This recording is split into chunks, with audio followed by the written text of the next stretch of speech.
Hola chicos, hola chicas, bienvenidos y bienvenidas a este video, a esta clase que vamos a tener por este medio. Gracias por aceptar tomar esta clase por este medio.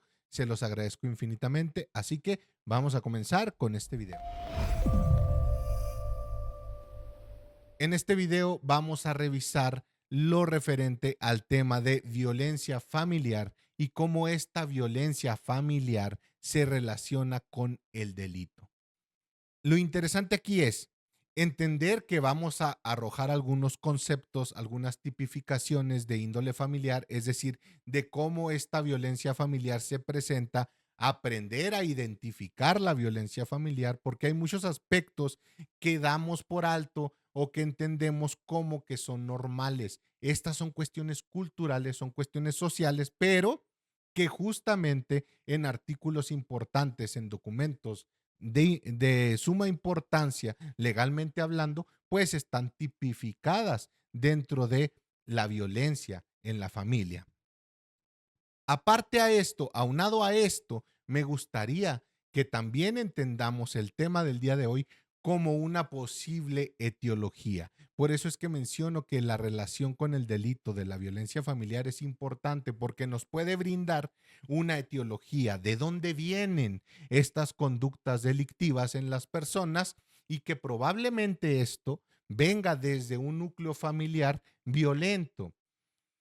Esto es sumamente importante y más en una cultura como la mexicana. ¿Por qué? Porque hay muchísimas características, muchísimos aspectos que no tomamos en cuenta y que entran dentro de la violencia familiar. El conocer correctamente la tipificación de esta violencia familiar nos va a permitir entender de dónde viene probablemente el delito. ¿Va? Bueno, pues vamos a pasar a la presentación directamente para que tengamos ya el tema más a fondo. Primero que nada, lo importante aquí es entender de qué hablamos cuando hablamos de violencia familiar. La violencia familiar es toda acción u omisión cometida por un integrante del núcleo familiar que, ojo, aquí es donde viene la parte interesante. Integrante del núcleo familiar que daña la integridad física. Yo creo que esto es lo más obvio, ¿no? Estamos hablando de un daño físico, de una violencia física que es fácil de identificar porque se manifiesta a nivel fisiológico. Entonces, un integrante del núcleo familiar que ejerce o daña integridad física de otro participante de la familia. Sin embargo, algo que está sumamente soslayado, que no se toma en cuenta o que se hace a un lado, es el hecho de que también lesiona la esfera emocional. Efectivamente, si existe una lesión en la esfera socioafectiva, emocional de la persona, entonces está ejerciendo violencia familiar. Y esto está tipificado en los distintos códigos penales de la República Mexicana. Estos los pueden encontrar fácilmente si se van a la página de gobernación, a la Secretaría de Gobernación y ponen ahí violencia familiar, les va a arrojar los códigos éticos, los artículos específicos que les dicen acerca del tema. ¿Ok? Entonces, si se encuentra una lesión en la esfera emocional, estamos viendo también violencia familiar. ¿Ok? También si se deteriora la autonomía, eso también, el privar de la autonomía de las personas dentro del núcleo familiar, también es considerado como violencia familiar. Se deteriora la autonomía, por ende se deteriora la integridad y se deteriora el desarrollo psicoafectivo, psicosocial de las personas.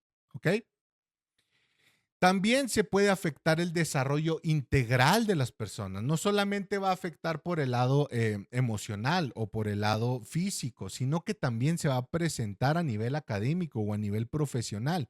Se manifiesta esta violencia, esta patología, se manifiesta a través de resultados negativos en todos los ámbitos importantes de la vida, tanto del niño como del adolescente, como del adulto, como de la adulta. Se manifiesta fallas o déficits en todos los aspectos importantes en el desarrollo integral de la persona. Entonces, esto no se limita a parejas solamente, no se limita a papá, mamá, hijos. También estamos hablando de abuelos, también estamos hablando de tíos. Es decir, abarca ascendientes, descendientes, colaterales, tutores y convivientes. Cuando hablamos de tutores y convivientes es sumamente importante porque recuerden que actualmente los núcleos familiares están conformados por papá y por mamá, sin embargo también están conformados por diferentes tutores o relaciones convivientes con los pequeños y las pequeñas o entre ellos. Y esto también entra dentro de violencia familiar. Porque, ojo, es sumamente importante considerar que ahorita no se puede considerar nomás papá y mamá, porque existen tutores. Recuerden que muchas veces mamá va al trabajo, papá va al trabajo, y los pequeños se tienen que quedar con tutores, es decir, abuelos, tíos, etc., etc. Entonces, convivientes, tutores y colaterales. Cuando hablamos de colaterales, hablamos también de relaciones afectivas que se presentan en la familia como amigos, amigas, etcétera, etcétera. Entonces, cuando hablamos de violencia familiar, no podemos limitarnos solamente a la pareja, a papá, mamá e hijos, sino se debe de considerar todo lo correspondiente, ¿va? La violencia familiar es considerada muy importante en criminología, muy, muy importante. ¿Por qué? Porque nos permite conocer el aprendizaje de patrones violentos del delincuente. Es decir, el delincuente, cuando sufre de esta violencia familiar a través de su desarrollo, crece conviviendo con este tipo de patrones violentos y por ende los va a replicar una y otra vez. Eso nos permite entender cómo es que se está generando esta mentalidad en el delincuente y por ende interferir poder apoyar correctamente para que esto o deje de suceder o terminar con la reincidencia y también controlar, perdón, la prevalencia, es decir, que no se presenten más delitos iguales porque podamos atacar directamente los núcleos familiares por medio de actividades o por medio de estrategias específicas y por ende vayamos a reducir estos niveles de delincuencia. ¿Ok?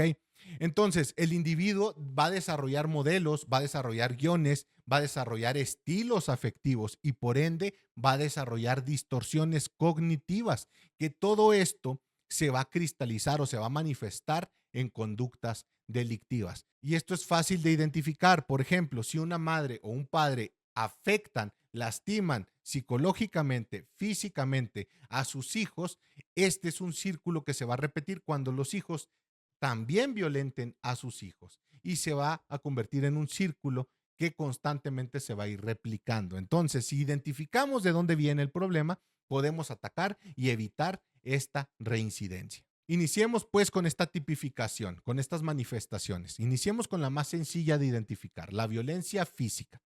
¿Qué es lo que vamos a tener aquí? Si se presentan golpes, si se presentan empujones, si se presentan quemaduras, lesiones con objetos o si se presenta la inmovilización. ¿Ok? Es decir, la sujeción, que se sujete demasiado a la persona y no se le permita moverse. Esta forma es muy fuerte. ¿Por qué? Porque obviamente si una persona es víctima de esto, pues va a generar hipervigilancia, va a generar un trauma complejo y va a desarrollar patrones de apego desorganizado. Y recuerden que cuando estamos con patrones de apego desorganizado tenemos una muy buena característica etiológica para poder considerar un futuro delincuente. Entonces, si tenemos hipervigilancia, lo podemos relacionar con traumas como el trastorno de estrés postraumático, trastornos de ansiedad. Si tenemos un trauma complejo, podemos estar hablando de que se desarrolla a futuro algún trastorno de personalidad. Si tenemos patrones de apego desorganizado, pues vamos a tener personas sumamente inestables. Entonces, la violencia física, a pesar de ser tan sencilla de identificar, es muy importante considerarse. ¿Para qué? Para que no se realice este tipo de situaciones y no se genere esta reincidencia. Hablemos de la violencia psicológica o la violencia emocional. Esta es otra de las más importantes, por eso es que la pongo en segundo lugar. Aquí hablamos de humillaciones. Las humillaciones es en referente incluso a la comparación, por ejemplo, el estar comparando a una persona con otras, estar comparando a una persona con otra persona para insistirle en que cambie su manera de ser. Si esto se presenta dentro del núcleo familiar, estamos hablando de violencia psicológica tipificada en los diferentes códigos penales de la República Mexicana, a la cual pueden acceder en las páginas que les comenté Entonces, tenemos humillaciones, tenemos amenazas, cualquier tipo de amenaza a hacer algo en particular que afecte la autonomía o la integridad física o emocional o psicológica de la persona. Cualquier tipo de amenaza por uno de los participantes dentro de la familia o del núcleo familiar ejerce violencia psicológica y está tipificado. Entonces, debemos de poner atención en que si se está presentando esta violencia psicológica, se debe de atender, se debe de castigar, de penalizar correctamente, pero también nos da una pauta de probablemente de dónde viene lo que esté sucediendo actualmente con el delincuente. Si se genera insultos también, aquí en México es muy común, por ejemplo, insultos como loca, tonta, tonto, inútil, estos insultos que es normal decir, insultos incluso más fuertes como pen-dejo, por ejemplo, que también son insultos que están muy normalizados actualmente en la sociedad, pero no dejan de ser eso, no deja de ser violencia psicológica. Entonces, si se presenta, es otra pauta muy interesante, porque al final de cuentas, esta persona crece interiorizando que este insulto que se le fue dicho es algo que es normal, que así es esa persona, ¿no? A veces se usa mucho, no, es que mi hija es bien canija, no, es que mi hijo es bien vago, no, es que mi hijo es un desgraciado porque hace esto, hace esto otro. No, es que ese tipo de cosas, ese tipo de insultos, los niños, las niñas, adolescentes o incluso ya los adultos los interiorizan y terminan creyéndose que son efectivamente esto. Y pues a gran escala, ya si lo hablamos tipo efecto mariposa, cuando crezcan nos puede dar una probable etiología del por qué se siente así la persona. Control coercitivo. Si no haces esto que yo quiero que hagas, entonces te voy a hacer esto. Eso también entra dentro de las amenazas, ¿verdad? La amenaza sería exactamente donde te dicen te voy a hacer esto. Esa es la amenaza. La coerción radica en si no haces esto que yo quiero, entonces te va a suceder esto. Esta amenaza, esta violencia psicológica es sumamente importante porque en México se utiliza muchísimo en muchos núcleos familiares o se ha normalizado tanto que es justamente, por ejemplo, decirle, basándonos en a lo mejor un método conductista que nos habla de refuerzo y castigo, creer que un correcto castigo es amenazar. Pero entendamos que si la amenaza la quieres usar como castigo, pues estás generando ansiedad, estás generando estrés, estás generando mucha carga psicofisiológica en el individuo, que le va a resultar en problemas incluso somáticos, problemas de salud muy graves también. Entonces, es importante tipificar esta parte, ¿no? La violencia o el control coercitivo, la manipulación afectiva también, el manipular afectivamente. Esto se presenta mucho, por ejemplo, ¿cómo se le llama? Creo que la ley del hielo, ¿no? El no te hablo. Bueno, haces algo que no me gusta que haces, entonces no te hablo. Entonces, la persona, vámonos con los pequeños, por ejemplo, el niño, niña, adolescentes, lo que sucede es que aprenden que si no tiene el cariño de su mamá es porque no hace lo correcto. Si no tiene el cariño de su papá es porque no está esforzándose lo suficiente.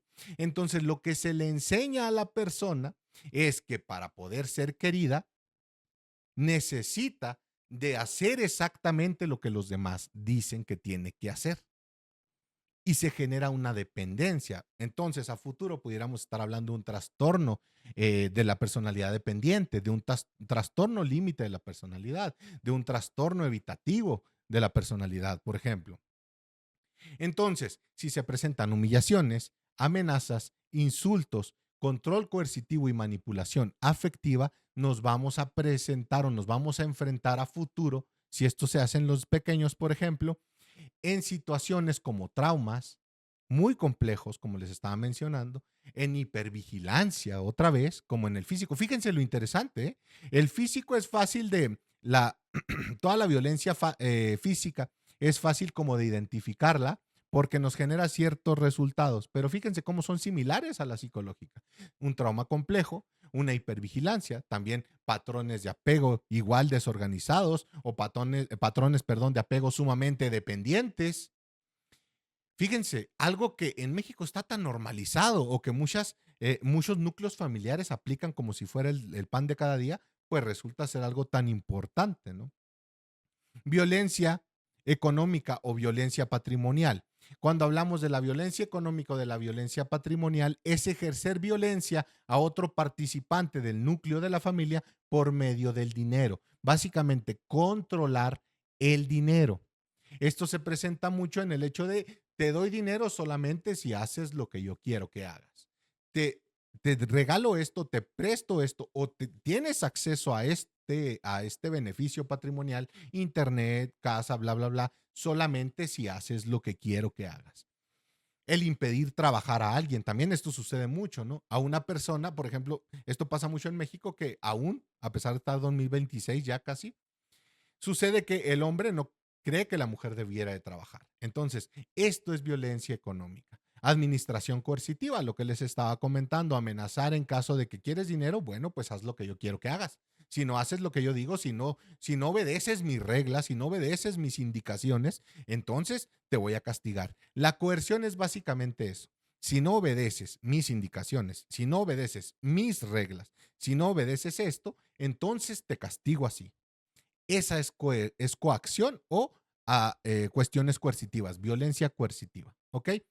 ¿Esto qué nos va a generar? Nos va a generar otra vez mucha dependencia y nos va a generar un entorno vulnerable. Es decir, la persona, una vez interactuando, el pequeño, el adolescente, el niño, interactuando con el mundo, va a generar una vulnerabilidad que él no sabe por qué o ella no sabe por qué tiene miedo al mundo.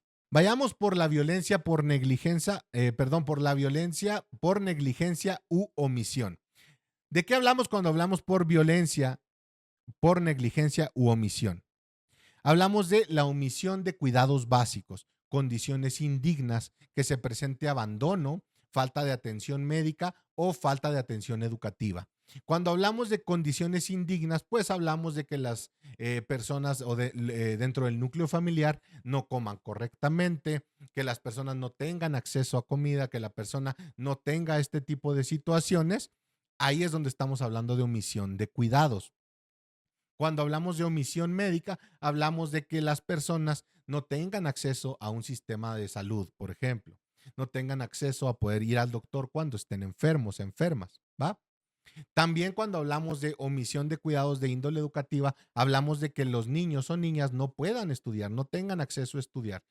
O también que tengan acceso a estudiar, pero se les coaccione para estudiar lo que eh, otra persona del núcleo familiar quiera hacer los que estudien. Esto también se le conoce como violencia u omisión de cuidados, ¿va? Violencia estructural, violencia de negligencia u omisión, ¿va? Entonces, fíjense cómo algo tan normal como gestionar o coaccionar la atención médica, coaccionar la educación de yo quiero estudiar esto, pero me mandas a esto, también entra dentro de violencia estructural u omisión. Y esto también nos da una pauta para una posible etiología, una posible causa del por qué el delincuente actualmente es como es. Una vez que identificamos ya exactamente cuáles son las pautas a la hora de estar hablando de maltrato, perdón, de violencia, de los tipos de violencia, es importante ahora voltear a ver ya específicamente hacia qué partes de la familia o del núcleo familiar nos debemos de concentrar, ¿no? Y pues ya vamos a entrar directo con lo que es el maltrato infantil. Y ojo, que se considera el origen central de múltiples trayectorias delictivas, ¿eh?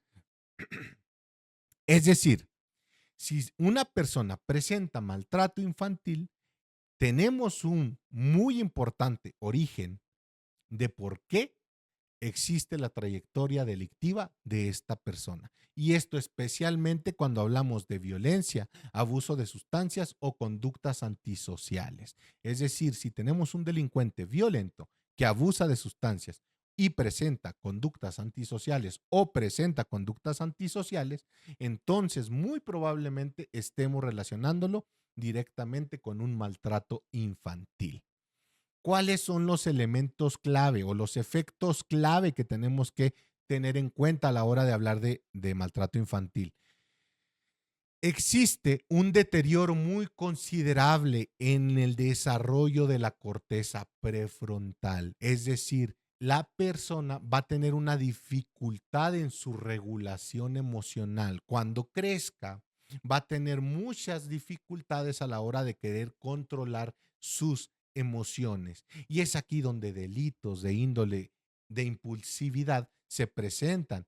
Entra la V-iolación, por ejemplo. Este entra dentro de los impulsivos. También se pueden presentar algún tipo de delito donde se termine con la vida de alguien de manera impulsiva, ¿verdad? Alguna celopatía, por ejemplo. Tenemos una hiperactivación en la amígdala. Por ende, tenemos más propensión al miedo, más personas más propensas a ser agresivas por el mismo miedo que están viviendo interiorizado, ¿no? ¿Por qué? Porque se les hizo este proceso en el cual la amígdala presenta constantemente una hiperactivación y la persona no sabe por qué. Viene justamente desde el maltrato infantil. Tenemos un aprendizaje social muy marcado, en donde se marca muchísimo el castigo y el autoritarismo. Es decir, si se marca constantemente por medio del castigo la educación de una persona, vamos a presentar un autoritarismo muy fuerte, constantemente castigando y exigiendo y coaccionando y manipulando. Entonces tenemos muy probablemente la causa más importante del por qué la persona es violenta, del por qué la persona abusa de sustancias y del por qué presenta este tipo de conductas antisociales. El niño o niña empieza a generar esquemas cognitivos de desconfianza y de hostilidad. Es decir, las personas no logran confiar en nadie y se muestran hostiles a sus iguales. Entonces, aquí está un cuadro de lo más importantes, una etiología, un origen central de dónde viene el comportamiento delictivo en la actualidad. ¿Va? Vamos con otra parte que es el maltrato a los ancianos. Esto también es muy importante tenerlo presente, porque cuando estamos hablando de maltrato a los ancianos, también de igual manera, este puede ser físico, puede ser psicológico, puede ser económico o puede estar marcado también por el abandono, ¿eh? Esto se presenta mucho. Abandonar a los participantes ancianos es algo que aquí en México se suele ver como muy normalizado. Esto se va a relacionar con dinámicas de frustración por parte de la persona y por un estrés crónico. Estrés crónico que lleva a un deterioro cognitivo más marcado, estrés crónico que lleva a un maltrato, perdón, a un maltrato, estrés crónico que lleva pues a un sufrimiento en la última etapa de la vida del individuo. Marco legal. Ok, ¿qué es lo que nos hace el marco legal en México? Recuerden que les estuve mencionando que ustedes tienen acceso a todas estas fuentes de información, a todos estos códigos legales, a todos estos artículos de la Constitución por medio de ingresar a las páginas correspondientes de Secretaría de Gobernación, donde ustedes pueden checar toda esta información.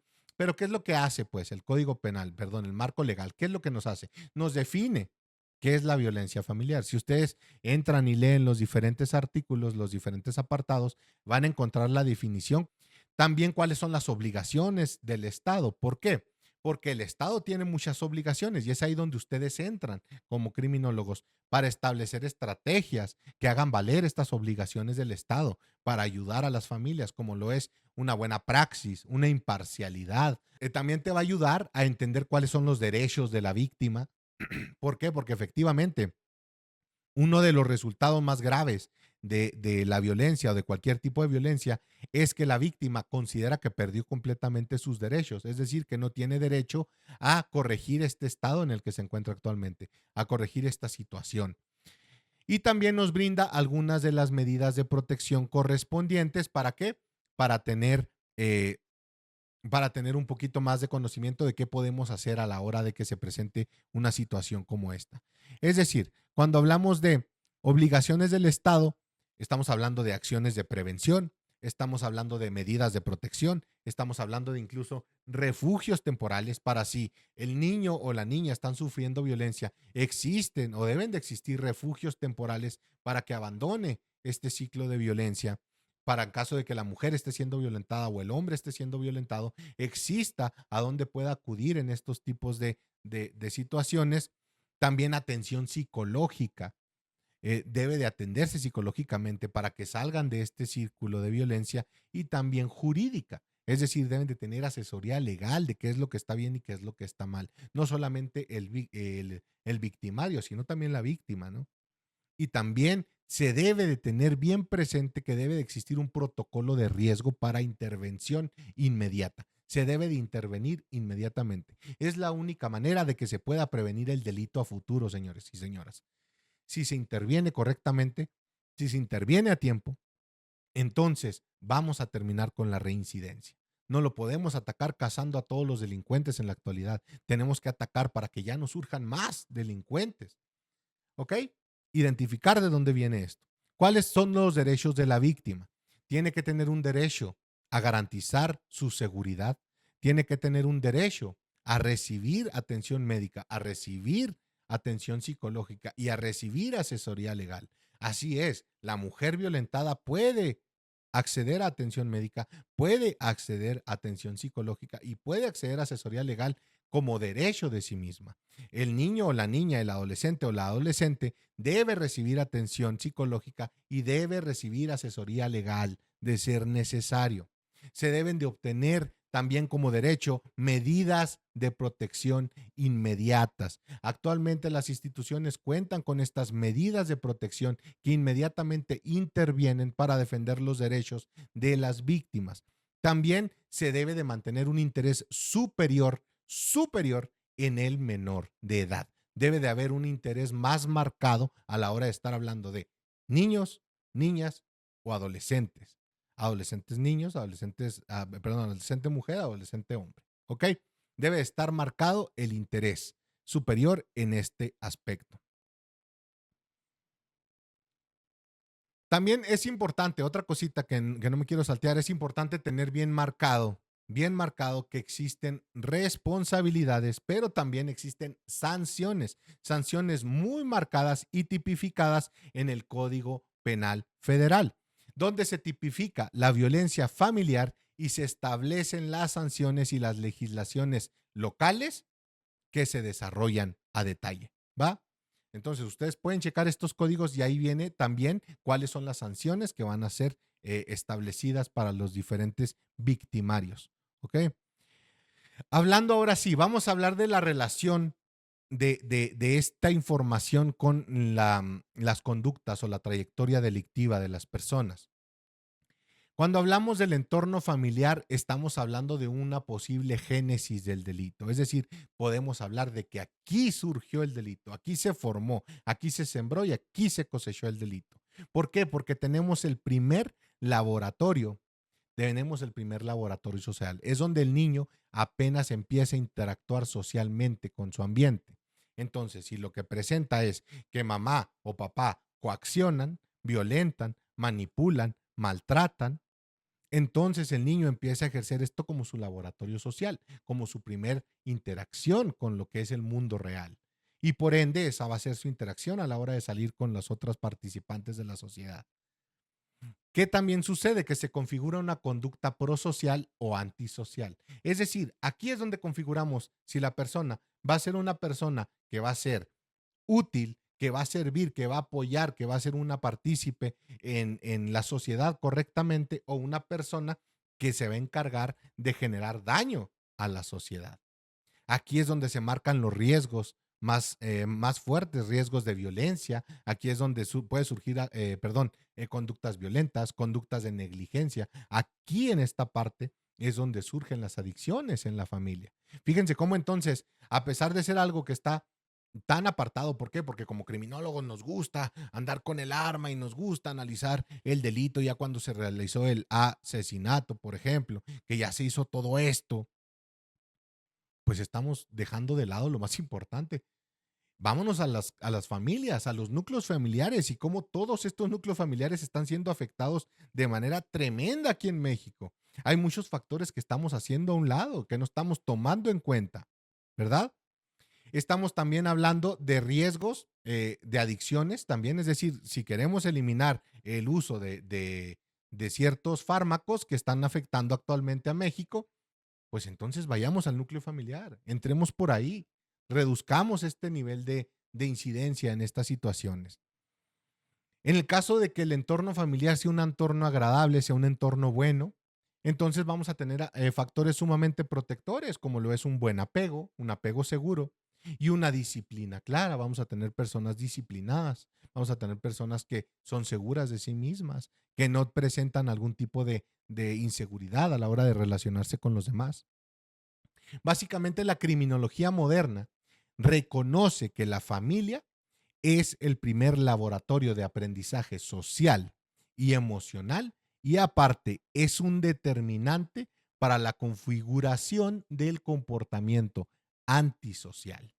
¿Ok? Entonces, tener esto bien presente.